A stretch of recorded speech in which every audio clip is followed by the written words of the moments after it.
Hello and welcome. Today we're going to explore something pretty amazing, an inner blueprint that basically maps out our emotional and mental lives. We're talking about the subtle system known as the 3 channels. You know that feeling, right?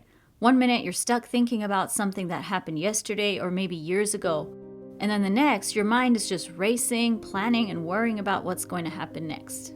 It really feels like you're being pulled in 2 different directions all at once. But what if I told you that this internal push and pull isn't just random chaos? What if it's actually part of a very structured system inside all of us? Well, today we're going to look at that exact map, a kind of guide to understanding yourself and finding your balance right here in the present moment. So, this inner map is made up of 3 main energy channels. And just getting to know them is really the first big step towards navigating our own inner world with a lot more awareness and a lot more peace. Now, the foundation of all of this is a concept called a nadi. The easiest way to think of nadis is like the highways of our inner energy system. They're the pathways that our inner energy, which we call kundalini, is meant to flow through. And today, we're going to focus on the 3 big ones. Alright, first up is the channel that connects us to our past. This is where our memories and our deepest emotions live. This is the left channel. So as you can see here, the left channel, or Ida Nadi, is also known as the moon channel. And that name is just perfect because it really captures its qualities. It governs our desires, our feelings, our memories. When it's in balance, it gives us an incredible feeling of pure, simple joy. It ends up in what we call the superego.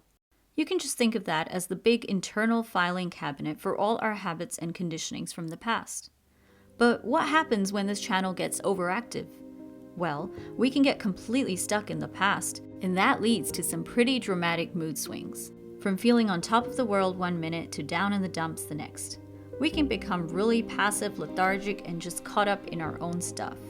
It's that feeling of being on an emotional roller coaster that you just can't seem to get off. So let's switch gears and look at the counterpart to the left channel. This is the channel of action, of planning, and of the future. The right channel. The right channel, or Pingala Nadi, is called the sun channel. Again, a perfect name. It's what powers all of our mental and physical activity. All our thinking, our planning, our drive to do things. This channel ends in the ego, which is our sense of self, that part of us that creates the feeling of I, me, and mine. And when this sun channel goes into overdrive, which, let's be honest, is so common in our fast-paced world, it creates its own set of problems. We get stressed out, irritable, agitated. This constant focus on the future and on doing can totally burn us out, making us aggressive and really disconnecting us from that calm, joyful feeling of the center. And this slide just lays it out so clearly, doesn't it? These are the 2 forces at play inside us. On the left, you've got the moon, past, emotion, desire. On the right, you've got the sun, future, action, thinking. They're like yin and yang. They seem like opposites, but they're meant to be complementary. The real key isn't to pick one over the other. It's to find the harmony between them. So how do we lose our balance? Well, there's a great metaphor for this. Imagine you're driving a car. If you're too active in either channel, it's like you're slamming on the gas pedal.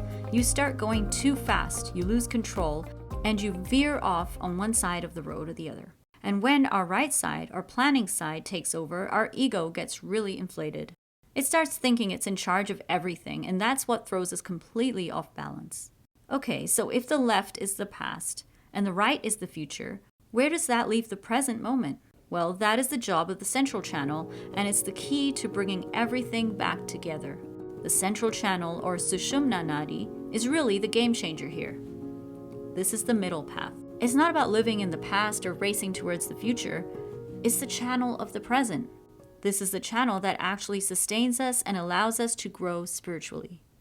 This central path is also home to 7 main energy centers, which you might know as chakras. When our energy is balanced, it flows up this central channel. It nourishes these centers, and that brings our entire inner system into beautiful harmony. So this all brings us to the really practical side of things. How do we actually stay on that middle path? This is where practices like Sahaja Yoga Meditation are just so powerful. So the ultimate goal here is to find that sweet spot, that balance between our emotional side and our active side. When we do that, we keep our central channel clear, and that allows our Kundalini energy to rise effortlessly. And this is what connects us to that state of peace and joy that you can only find in the present moment. It helps us evolve into a more integrated, balanced human being. And really, that's the thought I want to leave you with today. Just imagine for a second what it would feel like to not be constantly pulled by your past or pushed by your future. What would your life feel like if you could truly live in that calm, centered, and powerful space of right now?